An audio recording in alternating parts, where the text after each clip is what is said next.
BBOR, Black Box Online Radio, coming to you from West Virginia. Black Box Ned 88 on Instagram for the bonus podcast. And just a quick reminder, every Monday is Zodiac Mondays. Wednesday is an Ask Me Anything. That's an AMA, so please drop your questions below for things that you would like discussed here on the show. And Friday is an Anything Goes. Any subject is fair game, mostly talking about true crime, serial killers, the Zodiac Killer, but any subject is welcome. All right, so please share some ideas in the comment section about what you would like to hear about on this channel, and let's get started. Well, what else is there to say? The biggest piece of news going around is that David Oranchak has proposed a new solution to the Zodiac 340 Cipher, and I first learned about it yesterday, and I need to say thank you to everybody who is sending me clips to videos, newspaper articles, just stuff to read. People were sending this stuff in on all different uploads, all up and down the channel, and thank you guys so much for sharing those things. And I really knew that we were going to have to talk about this very quickly.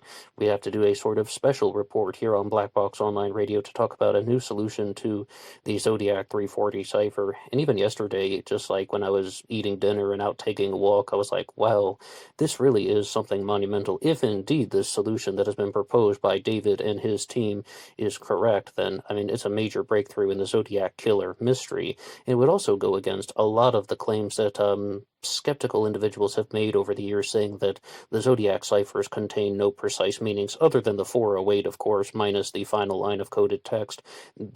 People have said that for years. Hey, look, the first cipher was solved so easily. The one that talks about I like killing people because it's so much fun, the 408. That was cracked so easily. The other ciphers, they have no meaning. They're red herrings. People said that for ages. But it's possible that David and his team have proposed a new solution that actually seems like it has a certain amount of credibility. And I was interviewing Mark Hewitt recently on the channel, and I asked him, do you have any original solutions that you've created for the Zodiac ciphers that have not been solved? The 340, of course, but also the Z32 and the Z13. And what he said was, no, I haven't. I leave that stuff to David, talking about David Oranchak and his team here. Now, one of the articles that somebody sent me was from SF Gate, and I don't think of a better way to talk about this and without going with something right to San Francisco, but I did notice an enormous amount of media outlets have been covering David's breakthrough in the case, including CNN of all places. Like, my phone just started beeping yesterday and I saw that CNN has a piece on the 340 cipher solution that has been achieved by David Oranchak. So I would like to read some things here from this SF Gate article, and we can look at what they have to say. After millions of attempts, thousands of bad solutions, yeah, and 51 years, the Zodiac Killer's most infamous cipher has been solved. If your skepticism is tingling, you're not alone. In the decades since the Bay Area's most infamous serial killer fired off mysterious letters to the San Francisco Chronicle, countless people have come forward saying that they've cracked it. Hey, I mean, that is definitely true.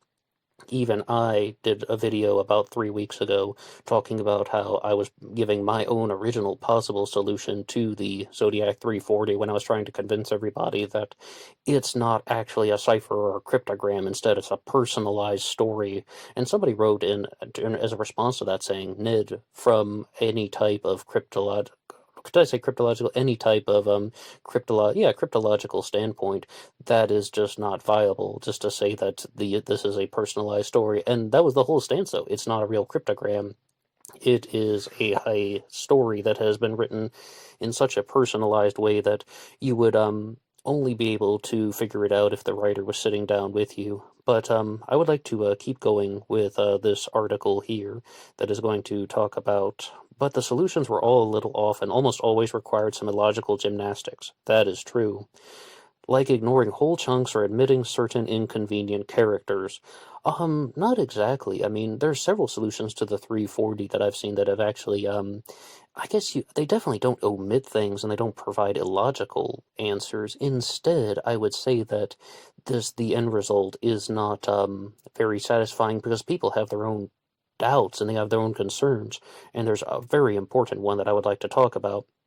It references an event that just occurred and has several key phrases that the Zodiac used in other letters. And right now we're going to read off David's solution to the 340 cipher, which is that I hope you're having lots of fun in trying to catch me. That wasn't me on the TV show, which brings up a point about me. I am not afraid of the gas chamber because it will send me to paradise all the sooner, because I now have enough slaves to work for me, where everyone else has nothing when they reach paradise, so they are afraid of death. I am not afraid because I know that my new life will be an easy one in paradise, death. And in David's video, he talked about why death is written there the way it is. The first thing that I notice about this is it does keep up with the esoteric Zodiac language, as well as the misspelling of paradise, Paradice. All of that is in line with things from the 408 cipher. And at this time, though, a lot of people are just asking the question, like, did this guy really believe that stuff? I mean, he really wanted to make a statement that he wanted to talk about the slaves in paradise angle. My first response to this text that David has put forward in the cipher, and we really should say it's not only David, it's also, they even talk about this here in the SF Gate article, and you heard in David's video, if you have seen that it's David Oranchak, the Belgian computer programmer Jarl van Eyck, and the Australian mathematician Sam Blake. These three individuals were working on this for a while. David's been at the ciphers for ages, to be honest.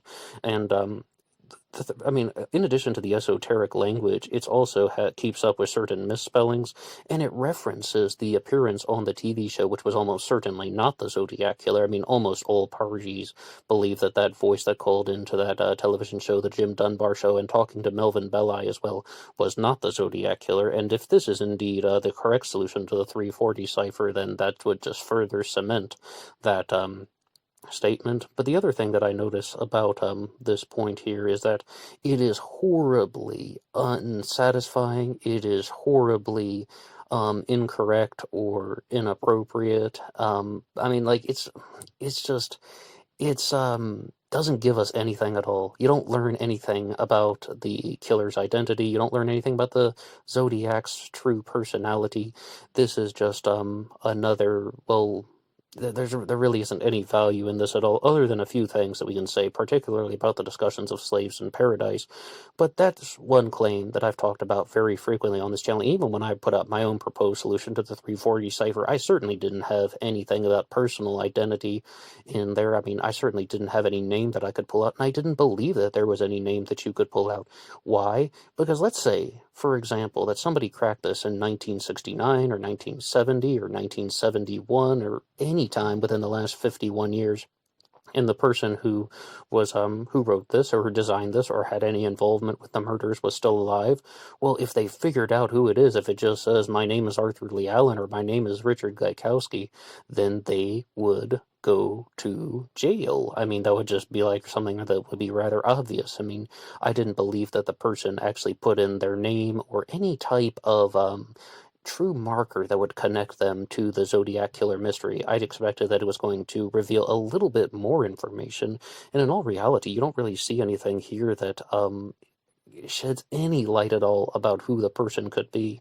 A lot of people have been talking about the reference to slaves in paradise, and not only is it mentioned in the 408 cipher, it's also in another possible solution to the 340 that has like the intersections, like the 9x9 grid that shows slaves in paradise, as well as on the Halloween card that was mailed, I want to say October 27th, 1970 or thereabouts. And they're talking all about how slaves, paradise, and then by rope, by knife, by gun, by fire. Now, somebody was writing into the channel once, and they accused me of something, or just they really wanted to dispute a claim that I had made when I said that the Zodiac didn't believe in God. I didn't believe that the person who designed all this had any true spirituality, and they're like, how can you say that this person has no true spirituality or they don't believe in God when they have all these references to being reborn in paradise and those who I have killed will be my slaves? Now, I don't think that the person who designed this actually believed it. I think that it was a character that they were trying to portray. They're trying to sound badass and mysterious, or as Dr. Todd Grande brought up the possibility, the Zodiac was either delusional or trying to make people think that he was delusional, because it puts out this type of spooky, alluring, but also somewhat confusing effect to the general public.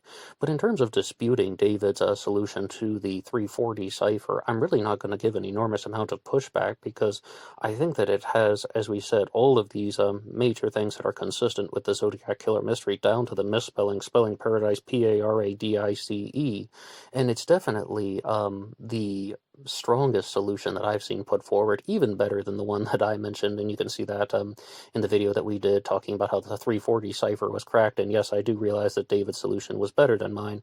Someone also left a recent comment on the Kelly Marshall theory upload we did. It's on this channel called Zodiac Killer Kelly Marshall Theory, where she claimed that she solved the 340 cipher by using transparent overlays. Like if you were to take like the 408 and the 340 and you put them on top of each other, and then there's a CW that's in the 340, and it's that she was like, okay, that means clockwise, and then you turn it clockwise, and using these transparent overlays, some way, somehow, it could reveal that the Zodiac Killer was Xenophon Anthony, and somebody was talking about this in the comment section on that upload just earlier today, saying that, hey, we thought that the 340 was the key to the whole thing, and then it turns out this solution really just is not it.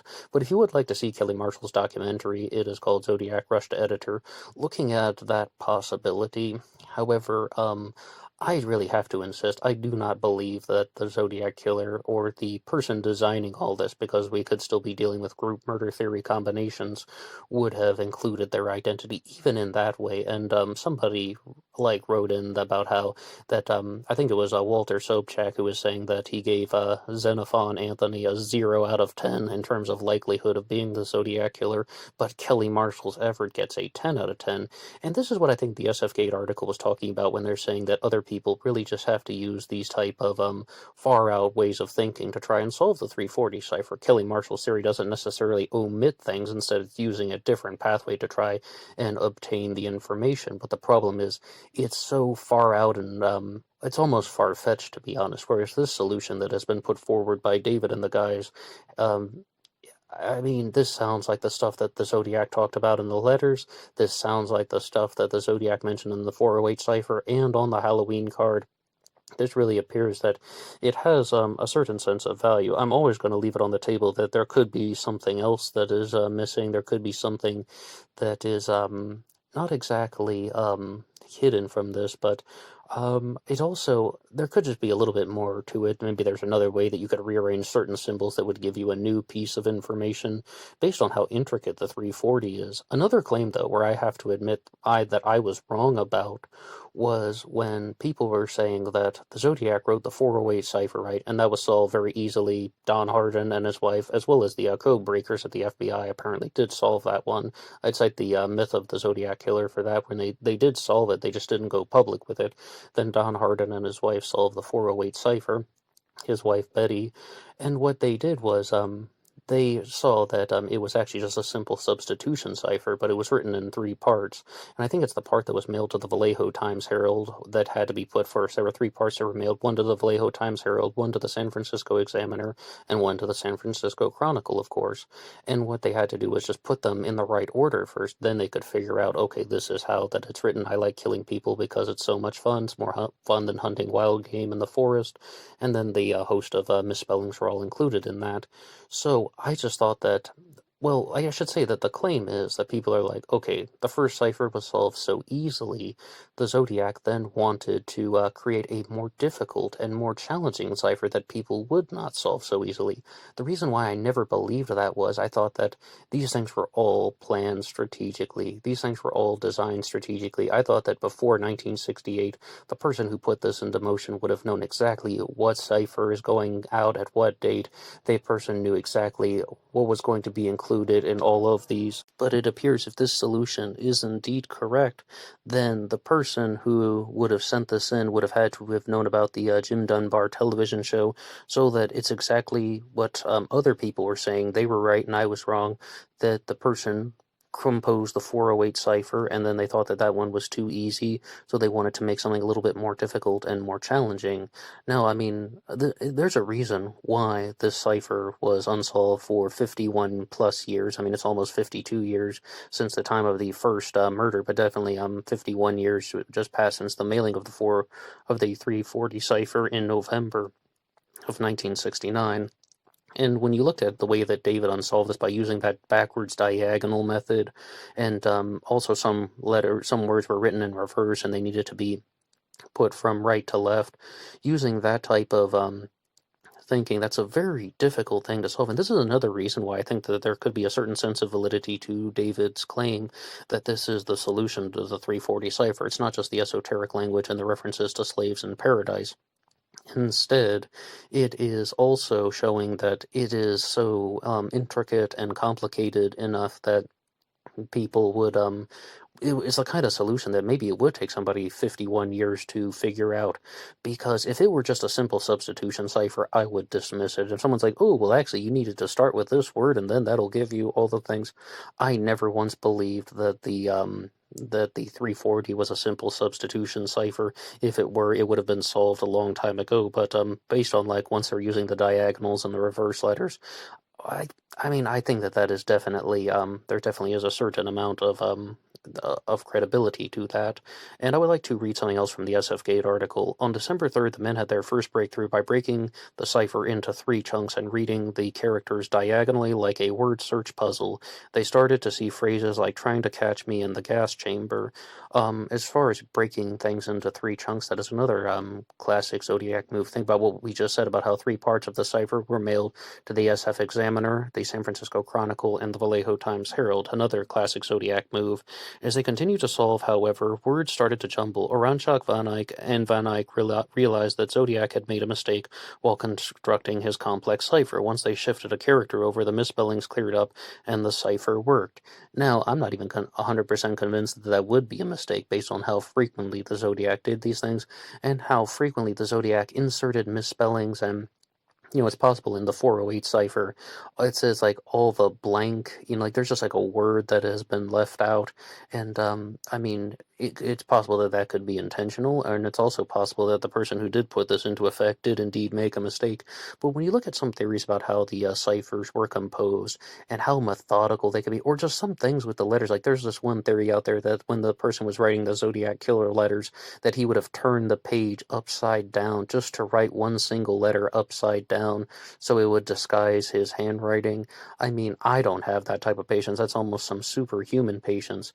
And it's possible that the words could have been left out intentionally as a way to throw off some people, and just another method of confusing the cipher. The cipher solved, the men sent the solution to the FBI, which confirmed to the Chronicle Friday that a cipher attributed to the Zodiac Killer was recently solved by private citizens. I mean, this really goes to show you that private citizens can do some wonders. However, I mean, David knows a little bit more about ciphers than I do, and definitely more than the average citizen, so big shout out to David Oranchak all the same. Beyond its solid methodology, there is contextual reason to believe that these are the Zodiac's words. The 340 cipher was sent to the Chronicle on November 8th of 69, a few weeks after a man claiming to be the Zodiac called into the Jim Dunbar Show, a local TV talk show. The footage aired throughout the Bay Area and doubtless was seen by the real Zodiac, who used this cipher to clarify to authorities that the caller wasn't him. I mean, maybe this person really did think that the cipher would be solved before 51 years, because, I mean, it really is just talking about current events, and, I mean, everything just seems to be lining up. I mean, it's a complicated method to solve this. It's definitely not the first thing that you're going to think about, all of these years. Or just no matter how many times I looked at the Zodiac 340, I never would have thought, oh, well, maybe we got to look at the words diagonally, and there are going to be some words that are written in reverse that we need to reshape. But, I mean, it really does seem like a viable solution. Thank you to everybody who has shared these articles and the videos with me. I first heard about it in the comments section here on Black Box Online Radio, so you guys can always leave some comments and talk about any of the claims that you would like to discuss here. And I would just like to say, the decoded cipher makes reference to slaves in paradise. The Zodiac regularly and almost certainly intentionally misspelled the word paradise in his correspondence with the media. He correctly spelled more complex words and paraphrased operas like the Mikado with ease, suggesting his misspellings of simple words were either stylistic or meant as red herrings. The trope of slaves in paradise is also a common one for the Zodiac. In a 1970 letter beginning with the phrase, "This is the Zodiac speaking," the killer said that he will torture all of his 13 slaves that I have waiting for me in paradise. It is assuming that 13 refers to the number of people that the Zodiac killed, despite the fact that he only has 5 known victims. As far as slaves in paradise goes, I think that somebody like Thomas Henry Horan, the author of The Myth of the Zodiac Killer, is going to take this solution and run to the bank, because his explanation for that is that an individual named Hal Snook wrote the letters, and that it all ties into Filipino folklore and legends from the Philippines where Hal Snook was stationed there, and it talks about, like that if you kill someone, then they will be reborn in that you will be reborn in paradise, and that person whom you have killed will be your slave. And it seems like the person wanted to emphasize this. Do I believe that the person writing the letter and the cipher actually believed this and like in their heart and soul? No, of course not. But he's saying that is a influence, if you will, or that is the source material. I think he's going to take the solution and he's just going to try and run with it. However, there is no precise connection to anybody's identity in here, so that's another thing that we should point out before anybody is going to try and claim that this solution is the answer to everything in their theory or justifies their theory. Do you see anybody's identity shared in this segment here? Do you see anybody's identity shared in the solution to the 340 cipher? I don't. So that's another thing that we should be very aware of. People are going to try and use this to justify their theories, but I do not know if that's going to be the most effective. I think that some other things will clue us into more answers in the Zodiac Killer mystery, such as physical evidence, DNA, maybe fingerprints, if those are on any part of the paper documents. That can at least clue us in onto some larger clues in the Zodiac Killer mystery. And we will talk more about that in just a second. Be right back, so please stay tuned. Bum ba bum bum bum ba bum bum bum ba bum bum bum. At this time, I would like to talk about some of the ways in which you can help Black Box Online Radio. This channel relies on your support, and the best way you can help out is just by listening to some more content. If you like what you hear, you can hit that like button, subscribe, and share with your friends on social media. But I should also say that Black Box Online Radio now has a Teespring page, and there will be some links in the description box. Please feel free to check out some of the merchandise that is available. Almost all sizes and colors are listed. So, you can also help out by going over to the Zodiac Killer channel and watching the documentary series Obsession into Darkness, parts 1, 2, and 3. I was one of the contributors for that, and you can see some other great Zodiac content on the Zodiac Killer channel. And yes, there will be a part 4 of Obsession into Darkness at some point in the future. And for now, let's get back to the show. And we are back now, still talking about the Zodiac Killer and the 340 Cipher.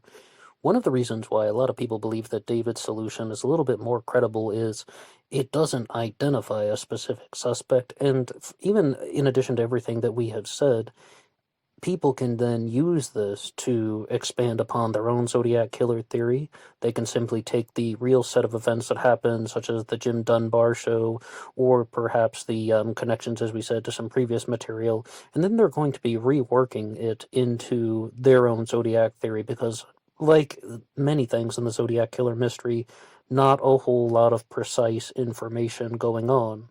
But right now I would like to give a shout out to Corey Starliper, who provided his own solution to the 340 cipher, and we read off his solution in at least 2 different episodes here on this channel. But first I would like to read what he had proposed a couple years ago, and then we can have a response to that, because I think this all ties in, and it's just a different possibility in the 408 cipher.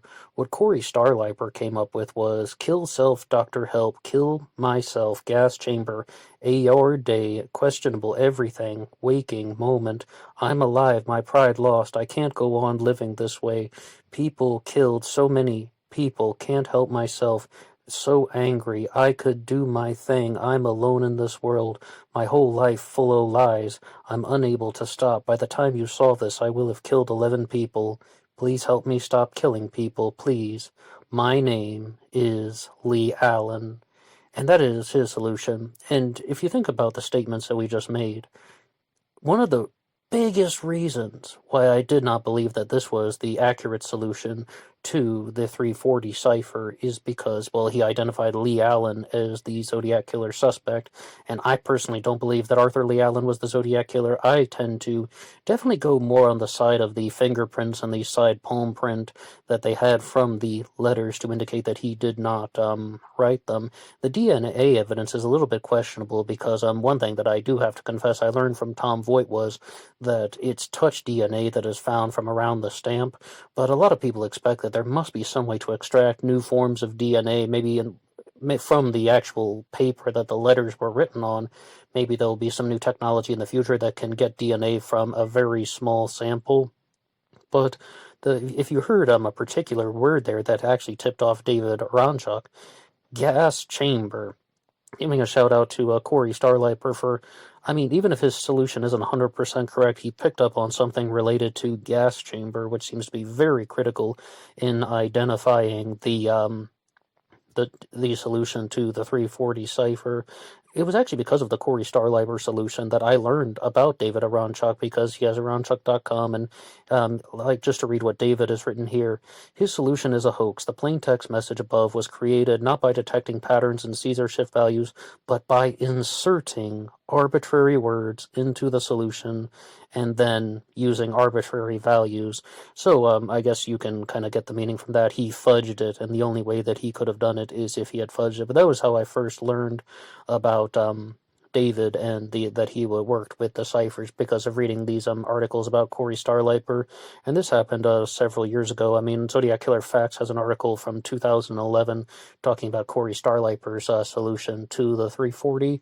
And the reason why David's is more credible is it has esoteric Zodiac language, and not just the words gas chamber, but also talking about the appearance on the TV show. And the chronology also seems to have worked out in the sense that the 340 was mailed after the appearance on the TV show. All of these things are lining up, and this is why it's my own personal suspicion that this will be something that will be widely accepted unless somebody is able to reveal a new piece of info that would somehow challenge this, or even what could be more valuable is there could be a type of hidden meaning that is in the symbols that could reveal something actually about the Zodiac killer's identity. Because I've asked that challenge question once, and I'll ask it again. Do you think that any of the ciphers actually contain the Zodiac's identity? I mean, immediately I said no, right? Because then what if somebody actually solved it? Then they would be like, okay, well, it says Lee Allen here. Lee Allen's going directly to jail. But more or less. But I mean, you can get the idea from that. But the other thing to say is maybe it's done in such a bizarre and twisted way that no one could ever really truly get. And just the signature is hidden so bizarrely, and I'm definitely going to be looking at more suspects named Tom, because the word Tom is written right there in the 340. That's something that I've been meaning to do for a while, but it really goes to show that a lot of people had wild ideas about the 340. You know, we talked about how the name Tony Tola is written right there, and they're looking at just some guy who lived in Oregon who passed away in 1974. Maybe he was the Zodiac killer. Well, if David's solution is correct, things like that would have a lower probability of being true, only in the sense that it really just shows that the cipher wasn't meant to be completely read from right to left. We have to use a lot of diagonals. And what I would like to do is to go over to the Washington Post, of all places. They have an article on David as well, and this is written by Merrill Corafield. For 51 years, one of the Zodiac killer's puzzling codes he sent in to letters and newspapers in the late 1960s and 70s has confounded the cryptography community, law enforcement, and curious citizens. But the Bay Area's 340-character cipher mailed to the San Francisco Chronicle has been cracked by an international team of code breakers. The breakthrough, first reported by the Chronicle, was verified by the FBI. I felt vindicated, said American codebreaker David Oranchak, who told the Washington Post that he first saw the cipher 14 years ago and thought that he could decipher it quickly. Let's just say something about that, because I looked at the ciphers for the first time, like many people. Like, and you could even think about this. Think about the first time you ever saw the Zodiac killer ciphers, and the way that I described it was, I'm somewhat of an imaginative person. Sometimes I think of myself as a creative person from time to time. I was clueless. I think it's rather bold that he would say, I think I can solve it quickly.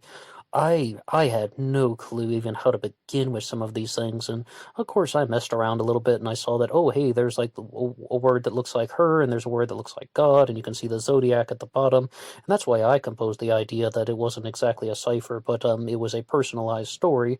But it turns out that his solution's a little bit better than mine. Let's keep going. Along with the Australian mathematician Sam Blake and Belgian programmer Jarl van Eyck, the trio figures that a grid of 63 unique mysterious symbols written by the killer and mailed to the Chronicle with a victim's blood-stained shirt roughly translates to, and the meaning that we just said, of course. I hope you're having lots of fun trying to catch me. That wasn't me on the show, which brings up a point about me. I'm not afraid of the gas chamber because it will send me to paradise all the sooner, because I now have enough slaves to work for me where everyone else has nothing when they reach paradise, so they are afraid of death. I'm not afraid because I know that my new life will be easy, an easy one in paradise death. And I would actually like to talk about a sentence that is written right before this, that when it says that the killer was the person who wrote this and mailed in, written by the killer and mailed to the Chronicle with a victim's blood-stained shirt. They're, of course, talking about Paul Stein as the victim. But if we do have to say one thing, if we do have to even insert one idea into this, who's to say that the killer actually wrote this cipher? And I'm not going down the pathway of the Zodiac killer hoax theory, the myth of the Zodiac killer. I know I talk about it a lot on this channel, but it definitely has given me that type of not exactly insight, but just it's had an influence on me, and that type of impact, rather, impact would be the word, where you're like, now who's to say that this was actually composed by the killer? This could have been, some type of accomplice. I mean, many people think that there was one perpetrator, one person wrote the letters, one person wrote the ciphers, but this message here that has been just decoded by David and his team with Jarl van Eyck and Sam that you heard about there, that doesn't necessarily say anything about how one person did the murders as well as composing and creating the ciphers and the letters. So that's something that we should always bear in mind. It's like it's almost assumptive to immediately think that it has to be written by the killer. The code does not uncover the long-sought identity for the man behind a string of murders in Northern California at the time. Sent in 1969 after a schoolteacher and his wife cracked the Zodiac killer's first cipher, the 340, has been more complex and remained unsolved even by a supercomputer designed to think like the killer. Experts believe that it was a transposition cipher, but were mystified by the arrangement of strange markings. And it really is something that is not an easy challenge, and the level of difficulty that I think that was put in with this is perhaps after watching David's video, it seems like it's not the most impossible thing that a human being could concoct, but it definitely isn't the first thing that you would think about. As they said, it almost moves like a word search, and definitely something that an intelligent person would be able to create, but it's definitely not beyond belief. Like, I think something beyond belief would be more like, all right, well, it's every third character of the fourth line times 12, and then only look at certain characters. That is more what we said in the early part, where you would be forced to omit. You'd be forced to omit large chunks of the cipher, disregard certain pieces, and just think that it's filler. But that's just cherry picking to get a desired result in every stretch of the word, and it appears David's solution does not do that, so I do have to give him credit for that. But the more than 650,000 variations were created by Sam Blake, and the shocking discovery came on December 3rd, and then they published the YouTube video that was put out on Friday, and at the time of this recording, it has 732,000 views, which I think is absolutely amazing for them. I mean, like, when it was shared to me, like, somebody sent me this, like, for the first time, the first link, I clicked on it and had 2,000 views, and then at the time of this recording, 732,000 views. So David has really made a very large splash with this one, making an enormous amount of waves. Oranchak was feeding the variations into the computer when he noticed one solution that had phrases like "hope you are" and "trying to catch me." in the gibberish. Oranchak changed the code-breaking program settings to recall those phrases and solve the rest, which gave him a clearer line of text that said, "That wasn't me on the TV." Oranchak said he jumped from his chair. I would too. I mean, like, that is something that is so specific, it almost feels like that it couldn't be a coincidence. Yeah, the line about the gas chamber, that's something that, it definitely is a piece that stands out, because the person who called into the show was talking about a gas chamber. That's something that David also pointed out, but that wasn't me on the TV. I is let alone with the fact that almost all people believe that that wasn't him on the TV. I mean, I would have jumped out of my chair as well. 2 weeks before the letter was sent, someone claiming to be the Zodiac Killer called a morning news TV show that was hosted by Jim Dunbar and said, "I don't want to go to the gas chamber." By Saturday, the team had solved it and sent its answer to the FBI, and the investigation is still underway. The FBI is aware that the cipher attributed to the Zodiac Killer was recently solved by private citizens. The spokeswoman, Cameron Rogers Poland, said in a statement, "The Zodiac Killer case remains an ongoing investigation for the FBI, San Francisco Division, and our law enforcement partners." Okay, so thank you to the Washington Post for this article about the solution. My feeling is that it'll be years before we get any type of hard, conclusive identification going on with even somebody who wrote the letters or the ciphers, because the theories have branched off into so many different combinations that we now have to look at. Even if we could figure out some way, somehow, who wrote the ciphers, that isn't even going to tell us necessarily who wrote the letters or who committed the murders, because in the myth of the Zodiac Killer, the book discussion that we've been having now, I mean, there are 3 different suspects for those 3 different tasks, or that, I mean, every murder in the myth of the Zodiac Killer has a different suspect, and there's a different suspect for writing the letters and a different suspect for writing the ciphers. And before you even begin to go down the pathway of Thomas Henry Horan, instead you could say that, I mean, well, what are the possibilities? It is definitely a simpler narrative to say that one person created this, one person solved all this, or that there's one central mind behind the planning, which mean that you would have to be making an assumption if you were going to include multiple perpetrators, assumptive, or you would have to be including multiple letter writers and cipher writers, that's being assumptive. You definitely have one person who is unifying all of this, yet where are the clues to this person's identity? I think that will still remain unsolved for the time being, but we might have some new developments coming out very soon. What do you think about David's solution to the cipher? And what really would you think is anything that stands out as weird or abnormal? I do have to reemphasize the point that I am just horribly disappointed, but not super surprised that the Zodiac didn't put any type of clue in regards to his identity into the cipher. But what would you really expect from someone who doesn't want to go to jail and is just wants to live in fantasy land? If you have anything to share at all in the comment section below, I would love to read your comments, and I would love to just discuss this with people in the comment section. If you like this upload, you can hit the like button, and if you haven't subscribed yet, you're welcome to do so. But most importantly, please share what you think about this solution to the cipher, or if you think there's a better solution out there. Maybe you agree with Corey Starliper, or you agree with Kelly Marshall, or maybe you even have your own idea about this. Please drop your ideas in the comment section below. See you on Instagram for the bonus podcast. Until next time.